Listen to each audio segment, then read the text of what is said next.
Bienvenue à vous qui êtes ici ce soir. C'est une joie pour nous de vous accueillir dans cet espace virtuel qu'on a créé pour vous ce soir. Si vous avez accès au chat, vous pourrez donc converser avec nous ce soir. Ceux qui sont déjà présents ont accès au chat. Les nouveaux, vous pourrez vous aussi vous connecter sur Google et puis parler avec nous. Euh, alors, c'est vrai que peut-être que vous traversez personnellement cette épreuve de la maladie, peut-être que vous accompagnez plutôt un proche dans cette partie de vie, ou peut-être encore que vous ressentez simplement ce besoin profond de comprendre, d'être mieux armé face à un monde médical souvent complexe et puis déroutant. Et c'est dans ces moments hors du temps que l'on prend conscience que le chemin n'est pas banal et non banalisé, pas de panneau de signalisation, et puis le mode petit poussé n'est pas non plus intuitif, hein. Alors, vous me direz, quelles que soient les raisons qui vous ont amené jusqu'ici ce soir, sachez que vous n'êtes pas seul. C'est déjà une première victoire. Sachez que ce soir, vous êtes nombreux à prendre un instant de votre vie à 100 000 à l'heure pour vous asseoir et puis pour vous poser. Poser sur une conscience de cette partie inquiétante de vie que peut représenter la maladie. Alors aujourd'hui, nous sommes plus dans une époque effectivement où l'on affronte plus vraiment tout seul la maladie, les doutes et les décisions difficiles. On est dans une époque de réseau, on est dans une époque de communauté, mais c'est une ère de partage, de soutien, d'échange, d'expérience, et ça peut faire la différence. Et c'est exactement pour ça que Isabelle, ce soir, a choisi de créer ce webinaire, et puis de l'ouvrir, et d'ouvrir les portes à ce qu'elle appelle la communauté santé. Alors, avant de donner la parole à Isabelle, et puis donc de glisser dans les yeux d'Isabelle, comme on le dit pour cette émission de télévision très connue, sachez qu'Isabelle, elle sait ce que vous ressentez. Parce qu'elle aussi, un jour, elle a entendu ces mots qui ont fait basculer sa vie, vous avez un cancer. Elle les a entendus 2 fois. Et elle a dû apprendre, comprendre, tester, ajuster, et puis trouver un chemin de guérison qui ne serait ni une bataille solitaire, ni une résignation passive. Elle s'est rapidement rendue compte que face à la maladie, il ne suffit pas d'avoir confiance en son traitement. Il faut aussi apprendre et devenir acteur de sa propre santé. Pour savoir poser les bonnes questions au médecin, comprendre ce qui favorise réellement la guérison, prendre soin de son corps et de son mental surtout. Et puis ne jamais être seul dans ce parcours. Alors Isabelle, je vais te lancer un petit défi, plutôt que de nous dire qui tu es pour te présenter. J'ai envie que tu nous racontes plutôt, pour te présenter, ce que tu n'es pas. Parce que on le sait, dans ton parcours, c'est justement en refusant ces étiquettes, en sortant des cases toutes faites, que tu as réussi à rester actrice de ta guérison et puis optimiser même ta relation avec les spécialistes. Alors ce soir, je te propose de nous présenter ce que tu es à l'envers en disant ce que tu n'es pas. Alors, bonsoir à tous. Ce que je ne suis pas, eh bien, on peut dire que je ne suis pas une fille facile. J'ai, quand j'ai reçu ce diagnostic, ça a été un grand effroi, mais je voulais comprendre. Donc, je ne suis pas une patiente patiente. Je voulais savoir ce qui m'arrivait, savoir ce qui allait m'arriver. Et je ne suis pas un mouton non plus. Je voulais participer à mes traitements dans le sens où je vais faire mes traitements, d'accord, mais il y a un tas de choses autour ou pas, et j'estimais que j'avais des choses à décider. Voilà, Alors tu nous dis pas non plus, tu nous dis pas si par exemple tu étais une personne qui avait conscience qu'elle pourrait tomber malade ou si tu étais plutôt une personne qui était dans une sorte de naïveté par rapport à tout ça. un peu des deux. Je, je peux dire que j'ai failli mourir d'une erreur médicale à 22 et 24 ans, de la même erreur médicale. Donc, ça n'était pas du tout la même chose parce que c'est après coup, au réveil, qu'on m'a dit que j'étais passée proche de la catastrophe. Mais je n'ai pas vu le mur arriver comme récemment. Et voilà, c'était à la fois pareil et différent. J'avais besoin de construire bâtir la confiance dans mon équipe médicale. C'est très important pour moi du fait de de ce vécu. Ah, on va en reparler hein, de tout ça, c'est tellement important, tu as tellement de choses à nous raconter sur le sujet. Moi, j'avais envie de commencer cette conférence avec un gros mot qui pèse des tonnes, hein, des tonnes dans la vie de certaines personnes, des tonnes d'ailleurs dans la vie de centaines de milliers de personnes en France. C'est le mot diagnostic.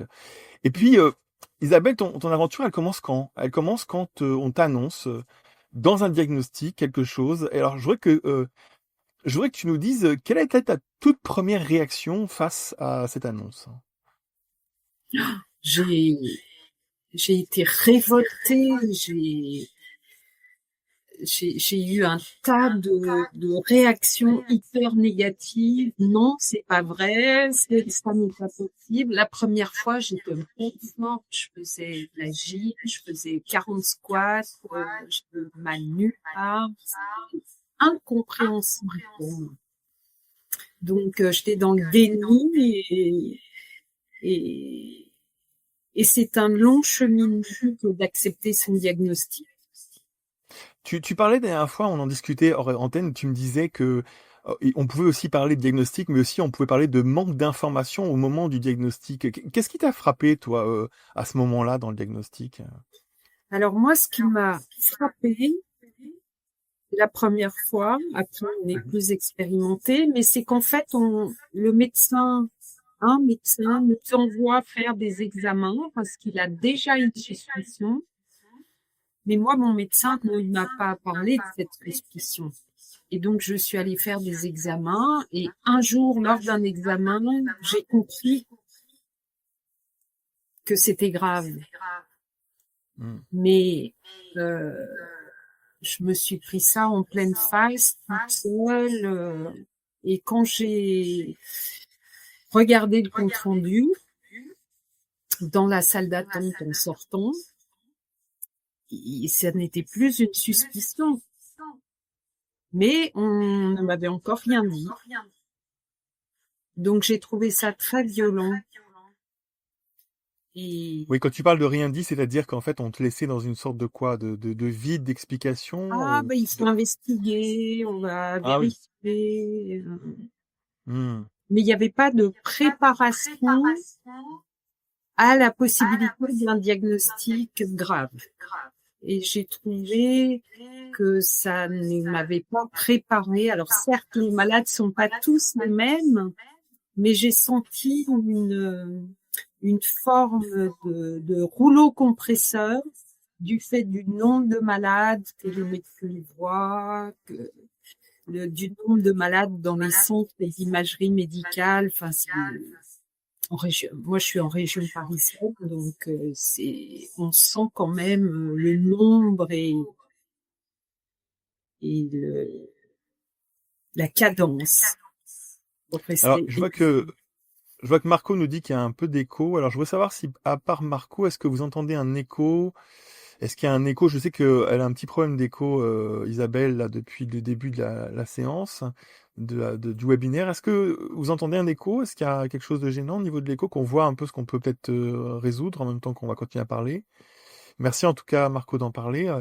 Euh, Pendant qu'ils nous expliquent un peu de leur côté ce qu'ils peuvent percevoir au niveau du son, je sais que tu avais des antécédents familiaux, mais tu dis que tu connaissais finalement pas grand-chose sur le cancer. Tu dis même que, et ça m'a marqué, que presque toutes les femmes de ta famille, elles avaient coché, elles avaient pioché la carte cancer. Alors, comment tu as vécu cette idée d'une sorte de fatalité familiale? Alors moi, je ne vivais pas ça comme une fatalité. Je m'y attendais pas du tout. J'ai une super hygiène de vie. Je fais moi-même la cuisine. Je mange pas de plats tout faits. J'essaye d'avoir des repas équilibrés. Je fais du sport. Enfin, je comprenais pas. C'est bien après que j'ai compris que le stress était un facteur important Hmm. pro-cancer. Et effectivement, dans ma famille maternelle, euh, toutes les femmes ont eu des cancers féminins, comme on dit. Et j'ai passé toute ma vie à répondre à des médecins, quels sont vos antécédents? Et la liste s'allongeait au fur et à mesure des décennies, mais la médecine ne m'a jamais proposé de prévention ou d'une action ou d'une sensibilisation, d'action qui permettrait de s'éloigner du cancer. Donc j'ai vraiment trouvé ça injuste et révoltant. Ouais, je comprends bien, ouais, c'est clair. On parle de choc de diagnostic, et puis tu me disais quelque chose que je savais pas. Tu me disais que le choc du diagnostic est aussi dégradant au niveau de la santé, tout autant que peut l'être le fait qu'on soit malade. Tu disais que donc le diagnostic, ça pouvait même dégrader les fonctionnements du corps et puis affaiblir l'immunité. C'est quoi les premières choses que tu as fait, toi, et que tu as mis en place pour éviter de sombrer dans ce cercle vicieux entre le fait de savoir et le fait en plus d'être malade? Oui, oui, c'est très important à mes yeux parce que notre système immunitaire est en relation avec nos émotions et ça, on ne le sait pas. Et pourtant, c'est très important parce que si on a des émotions négatives, ça déprime si on déprime, ça déprime notre système immunitaire. Et il n'y a rien de plus dégoûtant que d'apprendre un diagnostic de cancer. Et j'ai rapidement compris que j'avais le droit de m'effondrer, c'est pas le terme dans mon cas, mais que j'avais le droit d'être triste, profondément triste et d'avoir plein d'émotions négatives, mais que ça ne devait pas durer parce que si on reste dans ces émotions négatives, ça nous tire vers le bas et au contraire, alors, quand je dis être dans la joie et les émotions positives, c'est pas des choses construite artificiellement. Je me suis attachée à trouver des occasions de trouver la vie belle chaque jour pour remonter la pente et soutenir mon système immunitaire. Alors, je vois quand même qu'ils me disent qu'il y a un énorme écho, hein, c'est ce qu'on avait vu de notre côté, mais donc a priori tous les gens t'entendent toi avec un écho. Est-ce que tu aurais un moyen de baisser le son du volume de ton ordinateur? C'est-à-dire que tu m'entendras un peu moins fort pour voir si ça fait Et là, un effet positif. il y a moins d'écho. Alors, on va voir ils entendent moins d'écho. Donc, tu as baissé le son de ton ordinateur là? Oui, je l'ai beaucoup Ok. baissé. Et on va voir le temps qu'ils réagissent. C'est tout le problème en fait avec ce logiciel parfois, c'est que ça crée un écho et c'est très compliqué. Alors, est-ce que vous pouvez nous dire si on a un peu plus de qualité au niveau du son de... Alors, tu me diras, comme tu parles pas, c'est sûr que ça doit très bien marcher. C'est bon, on a trouvé la solution. J'entends toujours de l'écho, mais peut-être c'est moins pesant, je ne sais pas. Pareil, ils disent que c'est pareil. Bon. Je ne sais pas qu'est-ce qui serait... Est-ce que tu as un moyen de changer... Là, c'est lequel micro que tu utilises? C'est le micro qui était USB ou c'est celui de ton ordinateur? Ordinateur. Ok. Est-ce que tu t'as pas d'un moyen d'avoir un petit un casque audio là? Non. Je n'ai pas de casque audio. Bon. On va devoir continuer comme ça. Alors c'est vrai que peut-être que vous, après, quand vous réécouterez l'enregistrement, vous n'aurez pas l'écho parce que moi je l'entends pas de mon côté. Donc peut-être que c'est quelque chose qui sera correct au niveau de l'enregistrement. On va devoir continuer comme ça. Je suis un peu désolé pour vous, hein. J'espère que c'est quand même pas trop insupportable. Est-ce que c'est un signe hein, d'écouter un écho d'une personne qui a 2 fois eu quelque chose? Je sais pas. Je me pose la question. Voilà. En tout cas, on va continuer, hein. Désolé si le son est pas terrible. On va essayer de faire au mieux, en tout cas pour que le contenu, lui, le soit terrible. Euh, euh, Moi, j'ai trouvé intéressant, quand tu me parlais de ton histoire, j'ai trouvé intéressant parce que non seulement le diagnostic était déjà une épreuve, mais après, il y a eu quelque chose qui m'a vraiment interpellé, c'est le tri immense que tu as fait dans ta vie à ce moment-là. Qu'est-ce qui concrètement a changé dans ta manière de vivre au quotidien ensuite? Je me suis rendu compte que j'avais beau avoir une hygiène de vie, j'étais polluée par un certain nombre de choses. Donc, en région parisienne, on est pollué tout court, donc j'ai fait en sorte d'aller m'oxygéner le plus possible en allant Mhm. marcher. Mais j'ai décidé de faire un grand tri dans ma vie et je me suis appuyée sur une très jolie histoire que j'aime beaucoup, qui est l'histoire du bocal. Euh, Mm. un prof, un prof à la fin de l'année voit ses étudiants en dernière année partir dans la vie active et il décide de les éduquer autrement et donc il a il met un bocal sur son bureau et il met des pierres dans le bocal et quand les pierres sont toutes en haut, il demande à ses étudiants si le bocal est plein. Et les étudiants disent oui, oui, il est plein. Alors il se penche et il prend des petits cailloux, et il verse des cailloux qui passent entre les gros cailloux. Est-ce que le bocal est plein? Les étudiants hésitent. Il met du sable, puis il met de l'eau, et là le bocal est plein. Et il leur dit à ce moment-là, faites attention dans votre vie de faire en sorte de mettre les gros cailloux d'abord parce que quand le bocal est plein de sable, c'est difficile de mettre des gros cailloux. Donc j'ai été rendue à un moment de ma vie où j'avais à la fois des gros cailloux, des petits cailloux, du sable dans mon bocal et j'ai fait en sorte de m'attacher à mettre des gros cailloux. C'est-à-dire concrètement de garder des gens positifs autour de moi qui m'apportaient des belles choses dont j'avais besoin parce que je vivais assez d'horreur comme ça dans tout ce parcours médical et je voulais faire rentrer de la beauté dans ma vie pour compenser, pour équilibrer tout ça et rester attaché à une belle vie. Ça m'intéresserait de savoir, par exemple, Marco, puisqu'il a nommé le fait qu'il ait eu plusieurs maladies graves, comment lui-même a ou non fait du tri dans sa vie à partir du moment où il a appris sa maladie. Ça m'intéresse aussi de savoir pour les autres si vous sentez une telle résonance avec des changements dans votre vie qui ont été nécessaires. Je trouve que c'est quand même quelque chose qui peut être tout de suite clivant, quoi, de devoir faire une sélection comme ça, de mettre des gens de côté. Est-ce que tu as eu l'impression qu'on te le reprochait ou est-ce que les gens ont compris? Ça s'est fait naturellement. Hmm. Dans le monde du travail, les gens ont peur des gens malades. Hmm. Ils, ils ont du mal à prendre des nouvelles. Ils ont du mal à envoyer un message de soutien.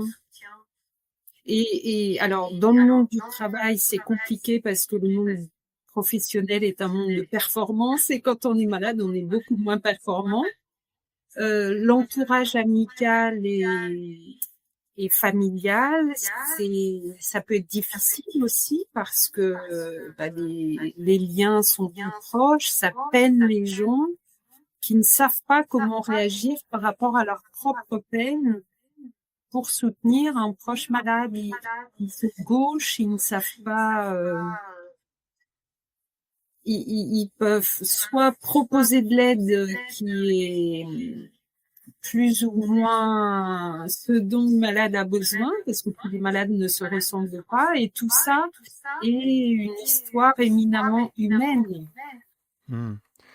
Marco, il nous disait, c'est vrai parce qu'il est en train de dire sur mon travail, les gens ont du mal à prendre de ces nouvelles. C'est quand même quelque chose de difficile. Il n'y a pas vraiment une éducation, hein. Il y a une éducation à la joie, une éducation probablement à la vie, mais pas trop d'éducation à la maladie. C'est quand même quelque chose de vraiment visible. Euh, Moi, je me demandais, euh, J'ai une suggestion à faire à toutes les personnes qui peuvent entourer une personne qui vit comme ça une épreuve grave. C'est plutôt que de dire comment vas-tu ou comment allez-vous, qui est une porte ouverte à trop de choses, on ne sait pas quoi dire, c'est comment vas-tu aujourd'hui? hmm. Colette, elle nous dit, ils n'osent pas déranger. Tu penses que c'est vrai ça? Qu'ils n'osent Oui. pas déranger? Oui, hein, c'est quelque part une pudeur en fait, quelque part, hein. Oui, mais Pour pas- parfois une pudeur qui met distance. C'est sûr. Donc, si quelqu'un continue à travailler dans une entreprise et que les autres savent que cette personne est malade, par exemple, le comment vas-tu aujourd'hui est très bienveillant et n'ouvre pas parce que ce qui peut faire peur aux gens aussi, c'est qu'ils ne veulent pas entendre tout ce par quoi on passe. Mhm. Et le comment vas-tu aujourd'hui est bienveillant sur ça veut aussi dire je suis contente de te voir aujourd'hui, c'est bien que tu sois là, comment vas-tu? Alors, moi, je voudrais revenir un peu sur cette histoire de diagnostic, parce que quand même, et c'est quand même une question que je te pose par rapport à ta propre expérience de vie personnelle, il y a quand même certains malades qui s'effondrent hein, après une annonce, et puis il y a d'autres qui trouvent une force nouvelle. Alors je me dis, comment au regard de ton vécu à toi, comment tu expliques ces réactions si différentes?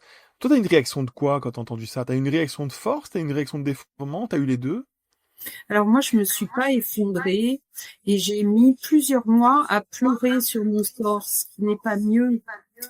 Euh, Certaines personnes ont besoin, s'effondrent, oui, mais ensuite trouvent un appui après avoir vécu cette grande tristesse. Ce qui compte à mes yeux dans la maladie, c'est de rester soi-même. Il n'y a pas de schéma qui soit bon ou qui soit mauvais.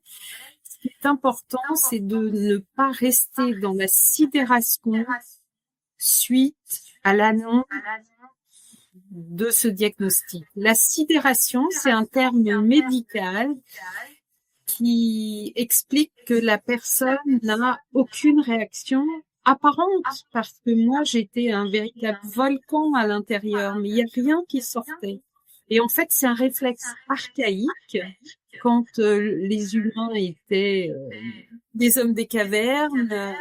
Et en fait, c'est un réflexe qui a pour objectif de figer tout le corps, de ne faire aucun bruit, de bloquer la respiration pour laisser passer le prédateur. Hmm. Alors, c'est une réaction de survie qui est très bien pendant quelques heures, quelques jours, mais qui doit pas s'éterniser plusieurs semaines parce que si on bloque la respiration, qu'on se fige, le corps ne se met pas en route et c'est très mauvais, ça crée du stress et ça déprime le système immunitaire. Donc, il existe des moyens de sortir de ce choc. C'est l'équivalent d'un choc post-traumatique. C'est un choc post-traumatique. Le trauma, c'est le diagnostic. Et la sidération, c'est cet état dans lequel on reste figé après l'annonce du diagnostic. Moi, je me posais une question. Comment t'encouragerais, toi, ceux qui se sentent écrasés par la peur dans ce moment-là? À travailler sur eux-mêmes et à aller chercher qu'est-ce qu'il y a derrière cette peur. Parfois, on se rend pas compte et c'est une grande motivation pour trouver du courage à traverser cette épreuve. Moi, je me suis rendu compte que je tenais énormément à la vie et que j'avais des choses qui m'attendaient, que j'attendais, que j'aurais raté pour rien au monde. Et ça m'a donné un soutien intérieur immense pour traverser cette épreuve. Et quand c'était trop dur, les jours de pluie, je me raccrochais à je vais tenir un jour de plus parce que je me rapproche de cette chose que je veux vivre. Mais si on ne va pas explorer pourquoi on est attaché à la vie, ça peut être très concret. C'est j'ai envie de vivre tel événement l'année prochaine. Moi, en l'occurrence, c'était je ne suis pas grand-mère, mais je veux voir grandir mes petits-enfants. Et ça m'a tenu pendant des mois. Je veux guérir pour connaître mes petits-enfants et les voir grandir. Et donc, je veux être en forme et retrouver ma vie. trouve ça intéressant parce qu'en même temps, en parallèle, je voyais Marco qui disait quelque chose. Alors, on va le dire ensemble, parce que ça, c'est la version masculine, probablement. Il disait, moi, dans la vie de tous les jours, quand il y a un problème, il y a une solution. Et donc, quand il était à la maison, il a dû se dire la même chose. Il y a un problème, il y aura une solution obligatoirement. J'aime bien cette façon aussi de voir les choses. Bon, c'est proactif, c'est masculin. Je trouve que j'aime bien le concept. Merci Marco pour le partage. Euh, bon, Mais j'adhère là, aussi sur le plan médical. mhm. C'est-à-dire, explique-moi. Euh, à chaque fois que j'ai eu des soucis, donc là, pendant mes traitements, j'ai eu à la fois radiothérapie et chimiothérapie, mais la première fois, j'ai eu une grosse radiothérapie et la deuxième fois, j'ai eu une grosse chimiothérapie.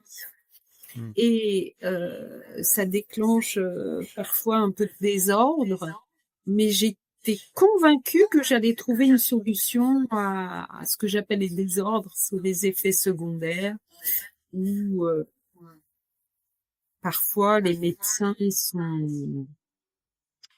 à l'avance ne savent pas comment tel malade va réagir à tel protocole parce que deux personnes qui ont le même cancer, le même protocole, ne vont pas vivre du tout les traitements de la même façon. Mm. Mhm. Et c'est très important de s'écouter. Enfin, moi, j'ai décidé de ne pas endurer. Je ne voulais pas endurer. Je voulais trouver ma façon de guérir et, comme dit Marco, trouver la solution. Alors, faut être créatif, oui, parce que les chimios se suivent et ne se ressemblent pas. Mais Oui, la puis, créativité, ça il y a compte. des solutions. Ouais. Alors, tout à l'heure, on va parler d'un sujet un peu brûlant. J'ai choisi un sujet un peu brûlant qui va sûrement vous passionner, je suis sûr. Mais alors, avant, je voulais faire un aparté. Alors, on sent bien quand même, hein, depuis le début de cette discussion, Isabelle, t'es quand même, tu ne t'es pas contenté hein, de subir, comme tu disais, ton parcours. T'as cherché, t'as exploré, t'as testé. T'as surtout structuré aussi, hein, j'ai l'impression, tout ce savoir pour en faire un chemin clair, hein, pour aider toi, puis peut-être aussi ceux qui se retrouvent face à un diagnostic et puis face à une expérience de vie compliquée et puis qui se demandent aussi par où commencer. Et parce que tout n'est pas possible à partager ce soir, voilà, on voulait vous dire quand même que Isabelle, elle compte proposer donc 3 webinaires différents de 2 heures qui vont être des webinaires dans lesquels elle va vraiment rentrer précisément, profondément, à chaque fois dans un sujet qu'on peut pas traiter complètement ce soir, l'accueil du diagnostic, comment on peut pas, ne pas se Ah, laisser il y a des submerger, hein. choses à faire, oui. Voilà.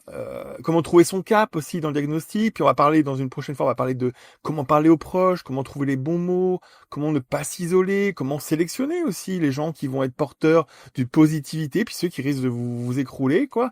Puis après on parlera aussi dans le troisième webinaire les thérapies, la chimiothérapie, peut-être la radiothérapie. En tout cas, voilà. Ce soir, c'est aussi un moment pour vous proposer ensuite de profiter hein, de cette offre qu'on va vous faire, qui est une offre quand même à petit prix, parce que Isabelle, elle voulait que ça te coûte pas très cher, et elle voulait que vous soyez les premiers, hein, ceux qui ont décidé de dire banco ce soir pour voir les débuts d'Isabelle, parce que c'est nouveau pour elle d'être en ligne comme ça sur YouTube.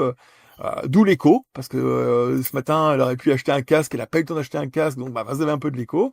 La prochaine fois, il y aura pas d'écho. En tout cas, voilà, je voulais vous le dire, on va en reparler en fin de cette émission. Il y a la possibilité pour vous, pour une somme vraiment dérisoire, de pouvoir avoir accès à ces 3 webinaires qui vont être privés, dans lesquels, en petit groupe, on va essayer d'avancer sur ces sujets vraiment fondamentaux. Alors, euh, moi, ce qui m'intéresse aussi, là, c'est de rentrer un peu dans ce sujet brûlant, n'est-ce pas? Le sujet qui fait qu'on peut nommer Belle Rebelle, à la fois, les deux ensemble. Voilà. Quand tu as demandé à tes médecins pourquoi tu avais développé un cancer, malgré ta bonne hygiène de vie, malgré cette intelligence hein, qui faisait que tu étais quand même consciente qu'il fallait faire attention à son fidèle destrier si on voulait aller loin dans sa vie, euh, on t'a répondu que c'était multifactoriel. Multifactoriel. Alors, comment t'as accueilli cette réponse? Voilà. Raconte-nous. Eh bien, je voulais savoir, quand j'ai toute cette phase où je n'acceptais pas le diagnostic, je voulais savoir pourquoi j'étais tombée malade. Pourquoi moi, alors que je faisais tous ces efforts. Et j'ai demandé à chacun de mes médecins, et tous m'ont répondu, effectivement, le cancer a des raisons multifactorielles. Et j'étais tellement... J'ai compris beaucoup de choses. J'ai compris que les médecins ont une salle d'attente bondée, des journées harassantes, un investissement émotionnel surhumain. Certains jours même, ça doit être inhumain. Et j'ai compris que le système médical ne les paye pas, ne les rémunère pas pour éduquer les malades. Et je me suis mise à leur place et je me suis dit, ça doit être très ingrat de voir défiler des malades et de leur répéter la même chose en dehors de toute la partie médicale, de leur répéter un tas de choses pour lesquelles ils ne sont pas formés finalement. Ils ne sont pas formés à dire à leurs patients, en tout cas moi, mes médecins ne m'ont jamais dit ayez une activité physique pendant vos traitements. Moi, j'ai découvert que il y a des choses qui font que, par exemple, l'activité physique est majeure pendant les traitements parce qu'elle majore les chances de guérison et elle minore les risques de récidive. Et j'aurais aimé comment un médecin me dise ça. Mon généraliste ne m'a pas dit ça non plus, mais mon cancérologue non plus. Comment on J'ai reste courtois? décidé de faire ma propre éducation et d'apprendre ce qui semble être assez commun. Il existe des études médicales qui ont prouvé que l'activité physique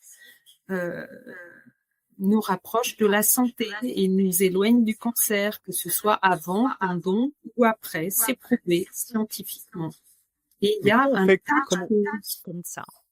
Comment on fait quand on est sollicité par déjà un diagnostic, quand on ne sait pas encore comment on va s'organiser, et qu'en plus on tombe probablement sur le résultat d'une salle bondée, c'est-à-dire d'un médecin qui probablement a pas le temps et la compétence psychologique pour savoir nous rassurer. On fait quoi? On achète une poupée vaudou et on met des petites pointes dedans en disant tu vas payer le prix de ton insanité à mon égard, ou Déjà, ça on n'a pas assez de médecins. Vous vous rendez compte, 400 000 nouveaux malades chaque année, le système devient embolisé, sans mauvais jeu de mots. Je me suis dit, OK, les médecins sont là pour me parler du protocole et pour l'appliquer. Et donc, au début, j'ai demandé qu'est-ce que je peux faire à côté, et c'était très basique. Les réponses étaient très basiques et c'est ce que je faisais déjà depuis longtemps. Ça ne m'a pas empêché de développer cette maladie. Donc, j'ai cherché par moi-même. Là aussi, ça m'a donné un grand soutien, mais c'est ma façon de fonctionner dans la vie. Je suis entrepreneur, donc j'aime trouver des solutions et un peu comme Marco, quand il y a un souci, on trouve une solution, et si on attend trop, le problème devient insurmontable. Donc, je voulais mettre en place un chemin de guérison qui intègre qui intègre un programme de soins multifactoriel pour contrer toutes ces raisons qui font qu'on peut développer un cancer, parce que ça n'arrive pas du jour au lendemain. C'est pas comme une grippe, on attrape un virus et on est un peu fatigué, du coup on déclenche la maladie. En moyenne, un cancer met 9 ans à se développer, donc c'est un long processus. Mais quand même, tu parles, moi je trouve que c'est intéressant, tu parles effectivement que quand même, c'est pas une grippe, ça prend du temps à s'installer, mais donc ça a dû changer quand même ta vision de la santé finalement et de la prévention, non? Je ne comprends pas pourquoi on ne fait pas de prévention. Je ne comprends pas pourquoi ma famille, qui est extrêmement concernée par par cette maladie n'a pas. Pourquoi est-ce qu'il n'y a pas un médecin un jour qui m'a dit, mais étant donné vos antécédents familiaux, ce serait intéressant de faire ceci, faire cela. Ils enregistraient juste. Il n'y avait pas de réaction à cette finalement ce qui apparaissait sûrement à tous les médecins comme quelqu'un ayant de grands risques de piocher elle aussi la carte cancer et mais notre système de santé ne fonctionne pas comme ça et c'est je me suis dit en fait ça a été une suite de prises de conscience donc je me suis révoltée contre cette organisation assez passive à mes yeux de l'accompagnement de la population et étant confrontée à un manque de prévention, où j'imagine même on peut faire toute la prévention du monde, il y en a qui piocheront toujours la carte cancer. Et après, en me rendant compte qu'il y a des choses à faire pendant les traitements et qu'on majore ces chances de guérison qui n'étaient pas dites non plus par le système médical, je me suis promise à ce moment-là, je vous fais cette confidence, ça a été un grand soutien aussi intérieur. Je me suis dit, si je m'en sors, grâce au parti à tout ce que je fais, je le partagerai. Oui, c'est le but de ce soir d'ailleurs. Je suis très fière ce soir de démarrer ce partage. Alors, moi, j'aime bien aussi quand t'entends fais tes traitements et arrête de poser des questions. Et je me demandais, en fait, comment aujourd'hui, avec un peu de temps, tu vois cette partie-là du dossier. Tais-toi et soigne-toi. Est-ce que c'est vrai que finalement, à un moment donné, on pose trop de questions et il faut s'y mettre? Est-ce que c'est faux et au contraire, faut poser plein de questions au début parce que sinon on s'y met jamais? Comment ça fonctionne? Ça fonctionne comment pour toi? Alors, je pense que je sors des statistiques, c'est-à-dire que la plupart des malades considérés n'osent pas poser trop de questions, ne savent pas quelles questions poser à leur médecin et ne sont pas un médecin, ça a beaucoup d'autorité, il a une blouse blanche, il sait plein de choses, il a du pouvoir. C'est un peu difficile de s'attaquer à la poigne quand on est en situation de fragilité. Et j'ai ce petit caractère rebelle face à l'autorité quand j'ai envie d'avoir des réponses à mes questions. C'est pas forcément partagé par tout le monde. Et je me suis heurtée aussi à des médecins qui ne comprenaient pas pourquoi je posais tant de questions. Mais depuis toute petite, je pose un tas de questions. Donc, c'est moi, je suis comme ça. Et je ne vois pas pourquoi les médecins ne s'adapteraient pas un minimum au type de patient. Je comprends que quelqu'un qui ne veut pas savoir et qui fait confiance dans son médecin et qui lui fait complètement confiance pour que le traitement marche, et je respecte ça, je trouve ça formidable. Et pourquoi le médecin serait, déroulerait la même consultation face à tous les malades? Les humains sont pas tous faits du même bois.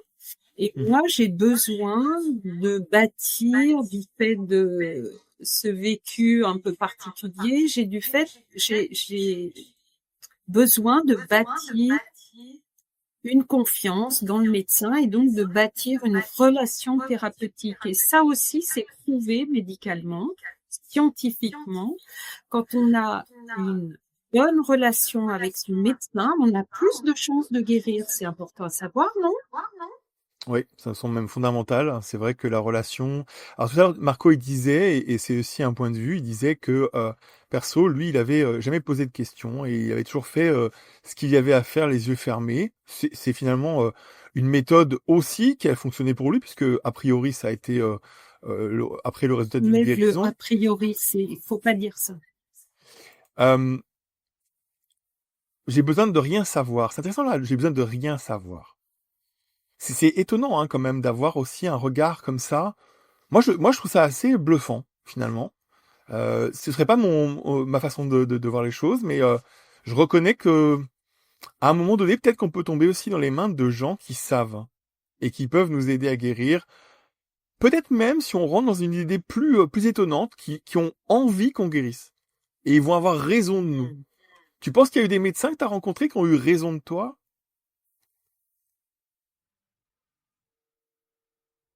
Oui, mais pas tous. Je reconnais bien là. La rébellion belle, la belle rébellion. Ok.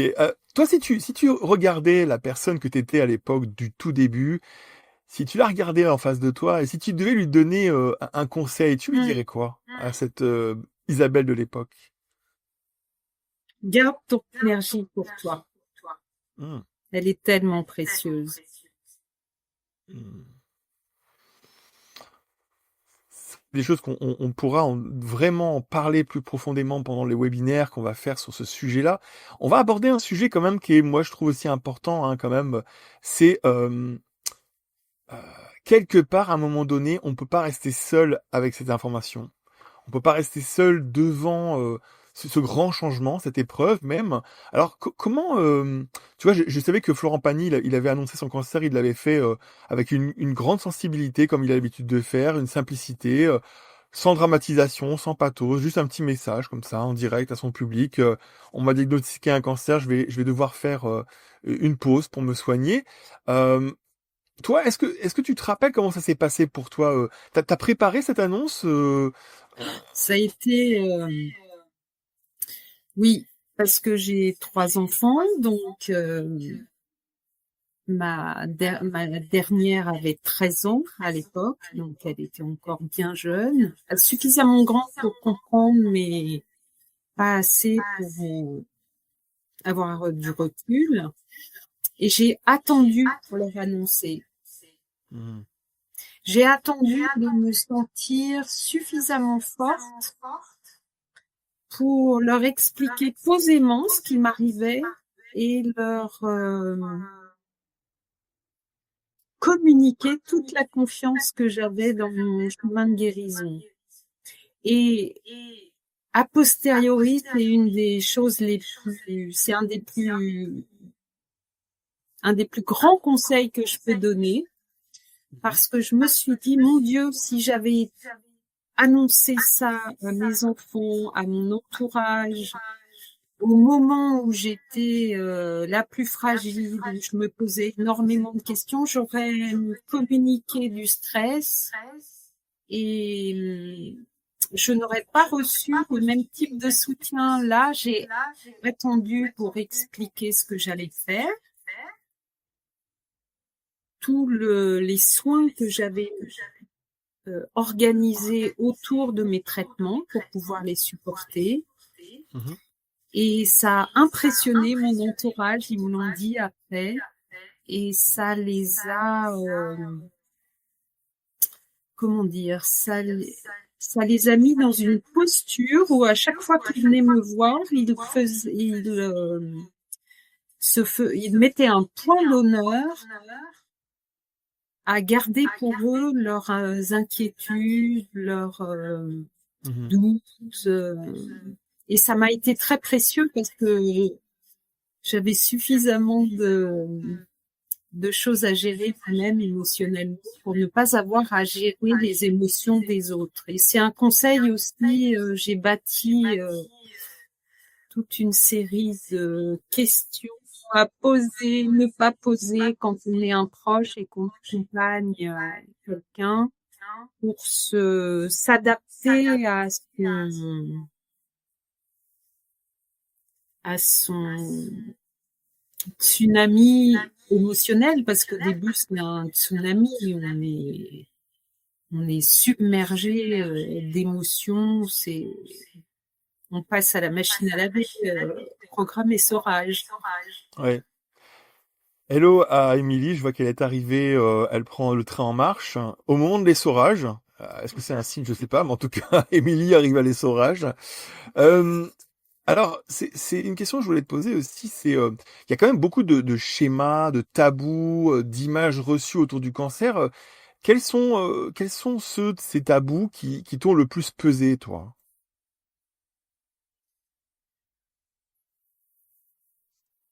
C'est les tabous de mes parents, qui eux-mêmes ont été malades, qui s'inquiétaient pour moi, qui euh, vivaient en même temps par procuration, revivaient ce que j'avais vécu. Enfin, c'est une des choses les plus terribles pour un parent, c'est de voir son enfant malade, quel que soit son âge, j'imagine. Donc, ça n'a pas dû être simple pour eux. Mhm. Et c'était compliqué. Donc là aussi, j'ai mis en place une mesure simple pour éviter de répéter à chacun, parce que les gens veulent prendre des nouvelles, ce qui est adorable, mais du coup, on se retrouve à parler de maladie tout le temps. C'est exactement ce que je ne voulais pas faire. Et après, on sait plus ce qu'on a dit à qui. Et j'ai nommé ma sœur comme référente familiale en quelque sorte, et je lui donnais des nouvelles qu'elle transmettait à tout le monde. Et je l'ai, comment dire, je l'ai investi de cette mission en lui donnant je lui ai délégué la chose complètement en lui disant, je te laisse décider ce que tu dis à qui. Mhm. Parce que moi, je n'en suis pas capable. Donc, donne des nouvelles adaptées à chacun. Et ça a Et fonctionné? c'est ce T'as qu'elle eu a fait. l'impression que c'était efficace? Ça a très bien marché. Elle a pris son Ouais. rôle très à cœur. Je l'en remercie. Moi, ça m'a soulagée. Et je crois que ça a soulagé ma famille aussi, parce qu'ils n'avaient pas à gérer un tsunami. Est-ce que tu as eu l'impression, je me posais la question parce que je me dis quand même qu'il y a des moments dans la vie où on touche du doigt des états d'être qu'on connaît pas d'habitude. Est-ce que tu as eu l'impression de toucher vraiment la vulnérabilité avec cette épreuve? Je l'avais déjà contacté.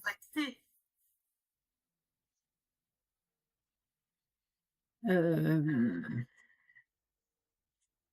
Ce qui a été différent, c'est que la première fois, c'était un accident médical. C'était en quelque sorte extérieur. Là, Mhm.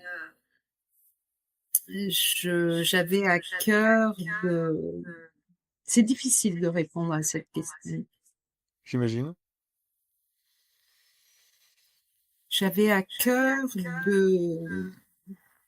d'à la fois me laisser aller à cette idée de fragilité, et en même temps, je sentais qu'il fallait que je sois forte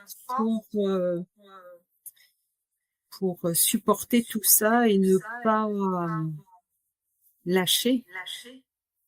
Oui, Marco il disait oui, oui, dur, dur pour les Ben, parents, femmes et enfants. Et oui, peut-être que c'est justement quelque chose où on a du mal à savoir si on doit parler pour finalement inquiéter tout le monde ou si on doit garder ça pour essayer de garder ses forces, comme tu disais si bien. Garder ses forces, c'est fondamental. Alors, moi, j'ai envie de te poser une question. La question marteau-pilon, hein, quand même, il y en a quand même une. On parle de la chimiothérapie et on dit qu'elle détruit tout sur son passage. Alors, tu peux nous expliquer, toi, précisément, ce que tu en connais du fonctionnement et pourquoi ça pourrait être incontournable à un moment donné dans de nombreux cas du cancer? alors, moi qui n'ai jamais fait de biologie au lycée, je m'y suis mise, et en fait, le, le cancer est une maladie très ancienne. Ça n'est pas à cause de la vie moderne, puisqu'on a retrouvé un squelette humain Mhm. avec des traces de cancer. Et on a trouvé un squelette fossilisé de dinosaures herbivores avec un cancer. Donc, c'est pas parce qu'on mange de la viande qu'on a un cancer. Même les herbivores pourront développer. Donc, c'est très ancien et il semble que ça existe depuis que l'humanité existe. On ne sait pas pourquoi, sur le plan médical, mais en tout cas, on l'a constaté. Donc, qu'est-ce qui se passe? C'est que les cellules, je fais 1 minute de biologie, les cellules vivent leur vie, et quand elles sentent que elles sont au bout de leur vie, comme disent les jeunes, elles font une copie et elles meurent. On les évacue, c'est une toxine, et la cellule fille prend le relais. Et pour une raison qu'on ignore, en tout cas, je pourrais expliquer comment le sucre fait que les cellules ont du mal à fonctionner au niveau cellulaire, vraiment, et se mettent à fermenter, en quelque sorte, et ne meurent plus jamais. Elles deviennent immortelles, et c'est le phénomène de cancérisation d'une cellule. Et à ce moment-là, elles font des copies de façon anarchique. Au lieu de faire une copie, elles en font 2. Puis les 2 cellules en font elles-mêmes 2. C'est ce que les mathématiciens appellent un développement exponentiel. Et donc, les cellules cancéreuses se multiplient, ne meurent pas, et on ne sait pas. Il y a un truc complètement dingue, c'est qu'on ne sait pas les reconnaître à l'imagerie médicale. Il faut un produit de contraste qui est un sucre iodé, ionisé, et qui va allumer les cellules cancéreuses comme les guirlandes sur notre sapin de Noël. Et là, on les reconnaît. Et donc, la chimiothérapie, on a trouvé des médicaments qui font la même chose aux cellules, et elles s'attaquent à leur noyau, et en détruisant le noyau de la cellule, elles détruisent la cellule cancéreuse. Par contre, effectivement, elles peuvent atteindre des cellules saines. Et donc, c'est pour ça que, en fait, toutes les cellules à développement rapide. Donc, c'est pour ça que on peut perdre ses cheveux, qu'on a les cellules sanguines qui sont atteintes parce qu'elles se renouvellent très vite, etc. Et les cellules de la paroi du système digestif, et c'est pour ça qu'ils marchent beaucoup moins bien. C'est vrai qu'on se pose quand même la question tous de ce que ça peut être les effets secondaires de la chimiothérapie, parce que ça varie quand même beaucoup d'une personne à l'autre. Et quels ont été ceux qui t'ont le plus marqué, et comment t'as appris à les gérer au mieux, toi? Moi, ce qui m'a marqué, c'est qu'à chaque chimio, j'en avais des nouveaux. Donc, je trouvais une solution. Et après, j'en avais d'autres. Et je trouvais de nouvelles solutions. Et heureusement que ça s'est arrêté à la fin. Mais j'ai eu, comme souvent, 3 chimiothérapies espacées de 3 semaines. Puis 3 autres chimiothérapies espacées de 3 semaines. Donc déjà, c'est c'est un protocole avec 2 séries de médicaments qui n'ont pas développé les mêmes effets secondaires. Et quand j'ai demandé au médecin qu'est-ce qui risque de m'arriver, on m'a cité les plus fréquents. Certains me sont arrivés, d'autres pas, et certains qui ne m'avaient pas été annoncés me sont arrivés. Enfin, c'est un peu mystérieux. Et on peut atténuer leur impact? T'as su atténuer l'impact de ce que tu vivais? Alors, la médecine donne des médicaments. Enfin, moi, ce qu'on me proposait, c'était toujours plus de médicaments, et j'ai refusé cette approche et j'ai cherché des soins complémentaires. Mmh. Donc, c'est comme ça que je pourrais expliquer que j'ai fait de l'acupuncture. Ça, c'était avant chaque chimiothérapie. Pour la radiothérapie, j'ai fait appel à un coupeur de feu, ce qui a scandalisé mon cancérologue. C'était, comment dire, un crime de lèse médecin. Mais ça m'a rendu grand service parce que quand on est à 10 sur 10 sur l'échelle de la douleur, on intellectualise beaucoup moins la chose. Et ce que thérapeute, coupeur de feu et fasciathérapeute aussi, c'est très peu connu. Et il m'a soigné des effets secondaires de la radiothérapie au niveau de la circulation, parce que quand les rayons traversent la peau, en fait, ça cuit les tissus. Mmh. Donc, vous imaginez bien que après ça se passe beaucoup moins bien. Et grâce à ces merveilleux soins, je n'ai pas de séquelles. C'est un truc de dingue. Mmh. Il faudrait que tous les médecins en parlent. Mmh. Donc, la fasciathérapie, c'est l'équivalent de l'acupuncture en Occident. J'ai fait appel aussi à un homéopathe uniciste. Donc ça, c'est Mmh. très peu connu aussi. C'est un seul médicament ultra dilué, donc on prend pas du tout les petits granules. Et ça m'a procuré de grands soulagements. On parle, tu vois, il y a quand même beaucoup d'appréhension hein, autour de la chimio, parfois même des refus hein, de traitement par peur des effets secondaires. Qu'est-ce que tu dirais, toi, à quelqu'un qui hésite et qui redoute ce passage obligé? Tu lui dirais quoi? Là, je sais que des femmes à qui on a proposé mon protocole l'ont refusé parce qu'elles ne voulaient pas perdre leurs cheveux et elles ont d'emblée choisi le plan B. Et moi, c'était hors de question que je prenne le plan B qui marche moins bien. Donc, je dirais que c'est propre à chacun. Moi, je juge personne et justement, chacun doit décider. Tu vois, Je ne suis pas une petite fille, j'ai mon mot à dire.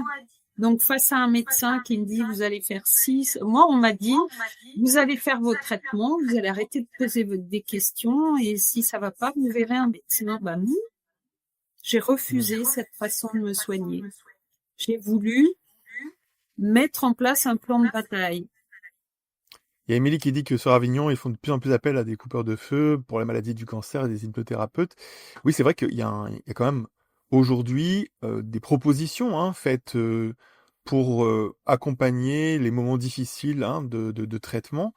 Euh, Je vais vous raconter un truc complètement dingue. Moi, ma petite sœur a été traitée à Montpellier et m'a dit, je n'aurais jamais terminé ma radiothérapie sans mon coupeur de feu. Prends un coupeur de feu. Donc, j'en ai demandé un à mon cancérologue qui a fait, je travaille, mais vraiment, il a fait ça. Je travaille pas avec ces gens-là. Vous trouverez bien quelqu'un dans la salle d'attente qui vous donnera un numéro. Ben non, je vais pas attendre. Je veux quelqu'un avant de démarrer. Eh ben, vous savez quoi? Chaque centre de traitement est tenu d'avoir une liste de coupeurs de feu et de la fournir sur demande. Intéressant. Mmh. Donc, il y avait une liste dans cet établissement de soins, mais c'était hors de question à ses yeux qu'il ne la communique. Oui, il y avait Donc, c'est difficulté important avec à la savoir modernité. qu'il y a une liste dans chaque établissement de soins. Oui, il y a des choses comme ça qu'on va voir hein, dans les webinaires. Tu vas nous donner des indications, des trucs et astuces, des endroits qui sont plutôt des impasses et des endroits qui sont plutôt même des grandes surprises. Est-ce que tu as eu des grosses surprises? Est-ce que tu as essayé quelque chose qui n'avait jamais été essayé, puis tu as eu une énorme surprise quant au résultat? Est-ce que tu as eu ça? Alors, attention, c'est pas politiquement correct. Ouais. J'ai éviter les nausées c'est-à-dire à la première chimiothérapie, j'ai fait tout ce qu'on m'a dit de faire. J'étais une pauvre petite chose pendant 24 heures, pétrie de nausées et vraiment c'était une expérience horrible. Parce qu'on m'avait donné des anti-nauséeux à prescription hospitalière, des choses, c'est le bazooka. Et j'ai testé la fois suivante, j'ai rien dit à mes médecins et je n'ai pas pris ces médicaments et j'ai eu moins de nausées.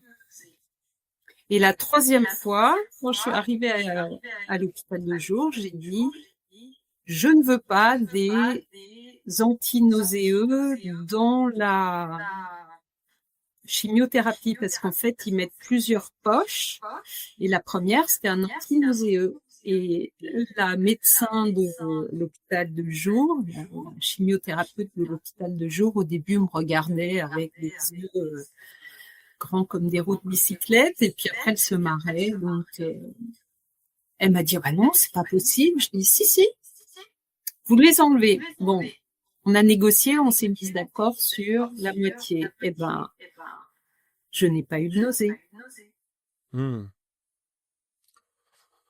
Et puis tu parlais donc de... Elle ne voulait pas et j'ai obtenu gain de cause en disant ça ne fait pas partie des traitements, je fais mes traitements, j'ai envie d'essayer ça. Est-ce que vous voulez bien respecter cette demande? Et elle a dit bon d'accord. Tu parlais aussi donc de l'homéopathie uniciste, tu parlais aussi du jeûne, t'as essayé le jeûne aussi? Oui. J'ai jeûné pendant 60 heures autour de chacune de mes chimios. Ça aussi, ça m'a aidé à ne pas avoir de nausées parce que je me suis dit, si mon corps interprète ce médicament comme un poison et me fait vomir, ça sert à rien que je mange parce que quand on absorbe un poison, tous les aliments sont contaminés par le poison et ce réflexe archaïque, c'est de rejeter tout ce qui semble un poison pour le corps. Donc, plus je mange, plus je vais vomir, je vais arrêter de manger. Et c'est une info extraordinaire, c'est que quand on jeûne, je le dis avec mes mots, hein, c'est pas médical, mais les cellules saines se ferment, contrairement aux cellules cancéreuses qui n'ont plus cette mémoire de réaction au jeûne. Et qui, finalement, le jeûne fait que la chimiothérapie est plus efficace sur les cellules cancéreuses. Les cellules saines se protègent et les cellules cancéreuses non, donc ça potentialise la chimiothérapie. Et ça a évité mes nausées. Donc j'allais faire mes chimiothérapies sereinement. En visualisant le fait que ces chimios allaient me guérir. Je vois Audrey qui disait c'est plutôt révoltant qu'ils ne proposent pas tout ce qui pourrait aider. Moi, je pense que c'est à un moment donné, c'est un sentiment que tu as eu, toi. Tu as eu ce sentiment à un moment donné de révolte par rapport au fait qu'ils aient pas tout sous la main. Question brûlante. Est-ce que tu as été rebelle? Oui, tout le temps. Un peu. Non, ils ont peur. Ah oui, ça c'est ce que dit Émilie, c'est peut-être vrai, peut-être pas vrai, on sait pas, hein. Ouais, on sait pas, hein. Moi, je crois que la peur est plus forte. Ils veulent pas sortir du schéma parce que il n'y a pas d'études. Et même quand il y a des études, l'établissement a des pratiques et les médecins qui travaillent dans l'établissement suivent les pratiques de l'établissement. Alors quand même, il y a une question, Isabelle. Il y a vraiment une question là qui me taraude depuis tout à l'heure parce qu'elle fait un peu le résumé de notre soirée quand même. En résumé, s'il y avait un résumé possible pour cette première partie de webinaire avant que on propose ces 3 autres webinaires qu'on fera au fur et à mesure, hein, c'est comment mettre toutes les chances de son côté en résumé. Et puis s'il y a des questions, on va répondre aux questions. Pardon, dis-moi Oui, la question que je me posais, tu vois, c'est comment mettre toutes les chances de ce côté? S'il y avait en quelques points là que tu pourrais dire un peu pour donner un peu envie aussi aux autres d'aller creuser, comment on met toutes les chances de son côté? Alors, l'alimentation. Non, pardon. En premier, l'activité physique. Moi, je suis allée marcher au moins 30 minutes par jour à chaque jour de mes traitements. Enfin, chaque jour de la semaine, tous mes traitements pour remettre en route. Et puis, ça vide la tête. Il faut faire un peu d'exercice pour bien dormir. L'alimentation, pas manger trop de sucre parce que les cellules cancéreuses adorent le sucre et nous font manger du sucre. Diminuer les pollutions de toutes sortes, humaines et toutes sortes. Et j'ai oublié le 4e pilier que je vous dirai une prochaine fois. J'ai complètement oublié le 4e. Pas de souci. En tout cas, on voit quand même qu'il y a des possibilités de tirer à soi quelque chose qui s'appelle la chance. Il y a aussi la communauté, je crois, hein, les gens autour de toi. Hein. Ah, j'ai été merveilleusement entourée. Ça a été un grand soutien. J'avais envie de rire, donc j'avais 2 copines qui venaient me voir et qui se connaissaient pas au début et qui se sont fort bien entendues pour faire un concours de celle qui me faisait le plus rire. On a passé des soirées homériques. Ça faisait un bien fou. Chacun est venu avec ses forces, sa gentillesse, pour ne pas me laisser seule, pour me dire on est là, on soutient. J'ai un beau-frère avec qui j'ai pas une relation super proche, qui m'envoyait des merveilleux SMS. Je pense à toi. Un jour de pluie, quand on reçoit un SMS, je pense à toi, bon courage pour ta chimio, ça ensoleille une journée, ça donne un courage fou. Donc, et puis un SMS, on peut le relire, enfin, n'importe quel message écrit, on peut le relire.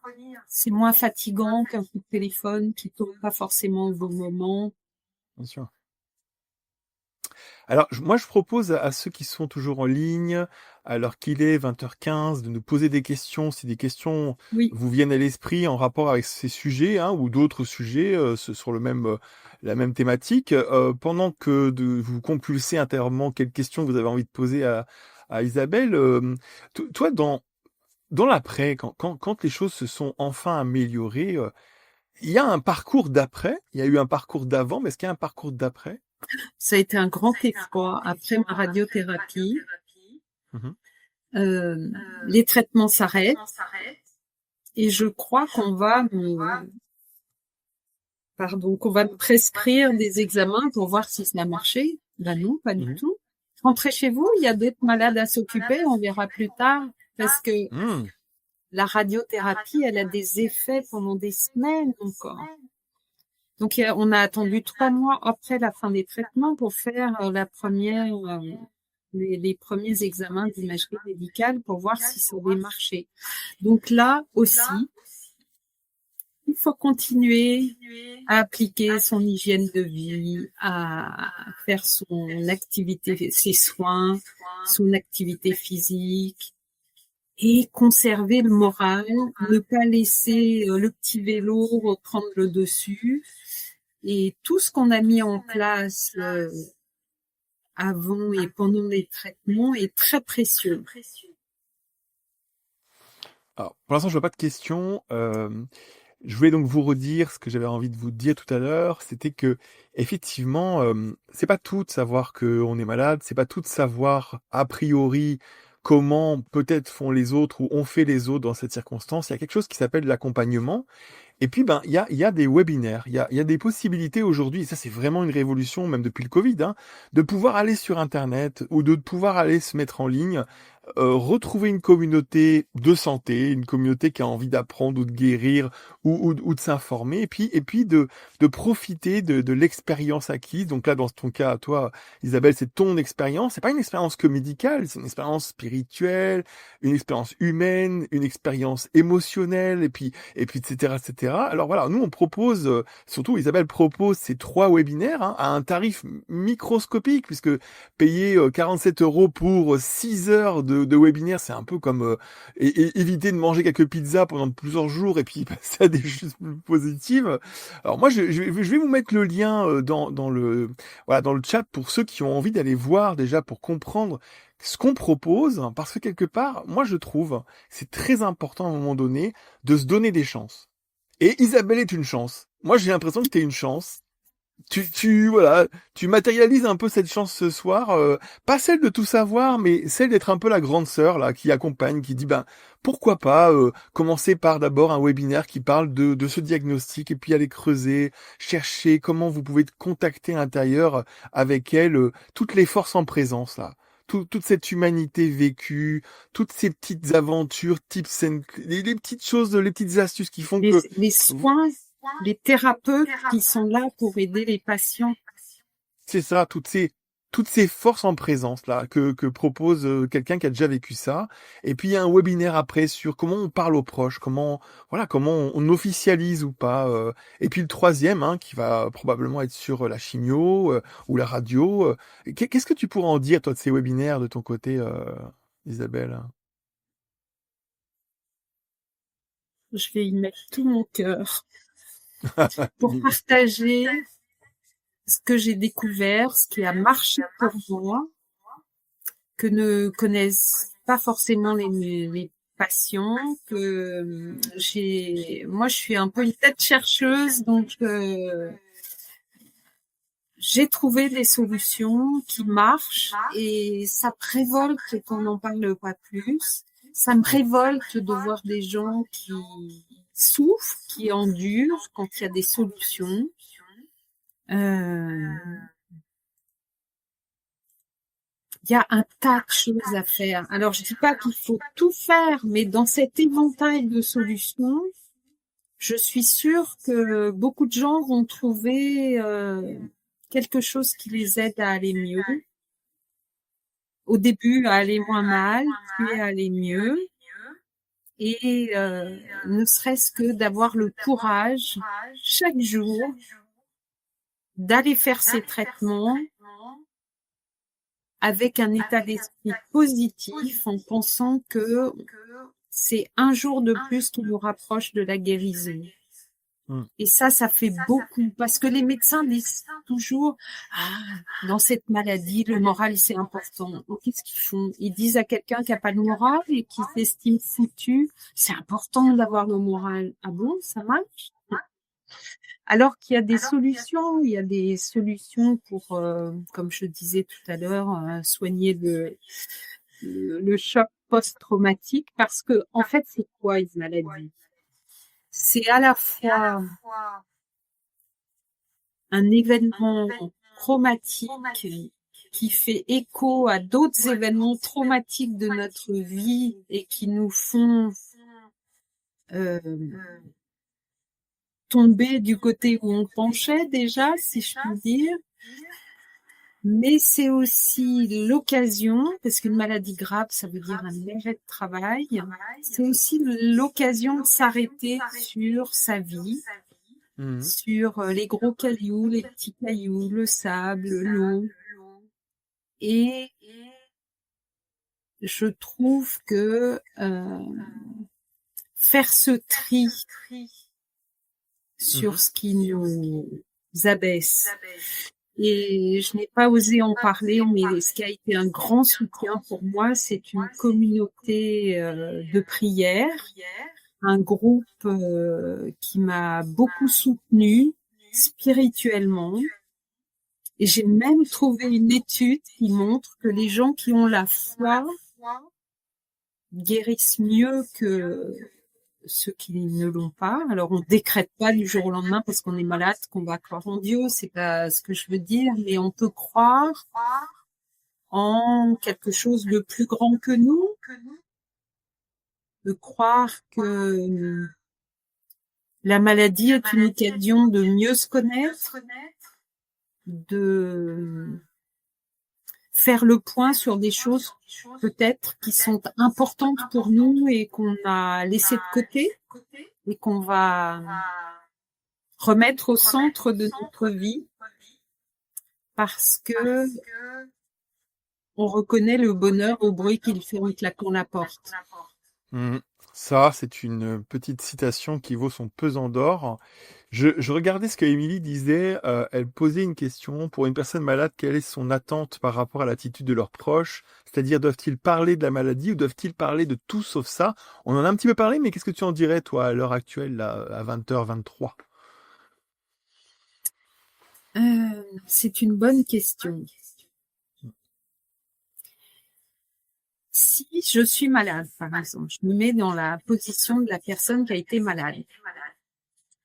Il y a des gens qui ne me connaissaient pas bien et qui voulaient absolument passer beaucoup de temps avec moi parce que j'étais malade. Ça m'a un peu gênée. Je n'ai pas répondu à cette proposition. Après, il y a des gens qui étaient plus proches, qui voulaient m'aider, mais je sentais qu'ils voulaient rien avoir à faire avec la maladie. Et je leur ai proposé de m'aider sur des choses que j'avais pas envie de faire. Par exemple, moi, je suis pas la reine de l'administratif, donc mon administratif personnel, donc passer un coup de téléphone, régler un problème administratif, ça m'était d'une grande aide. Mmh.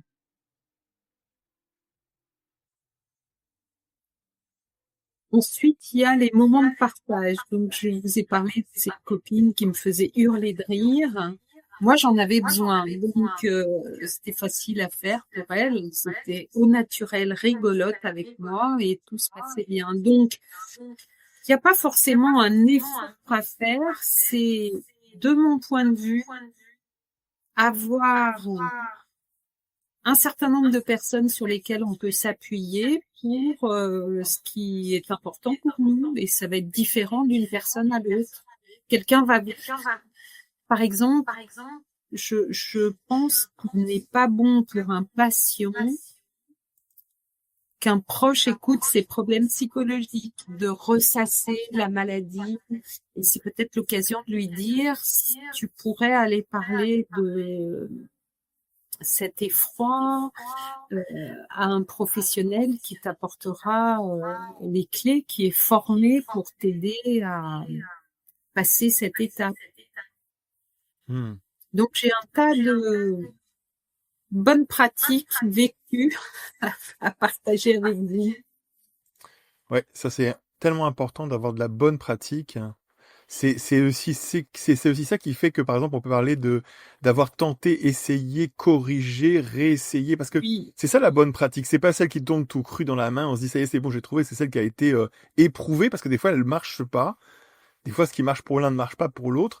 Moi, j'ai une question à te poser pour finir ce premier webinaire. Une question que tu vas peut-être trouver étrange, mais moi, je trouve elle a du sens aujourd'hui. On est quand même en Europe, on n'est pas simplement en France. Est-ce qu'il t'est venu à l'esprit de changer de pays pour suivre un autre traitement? oui.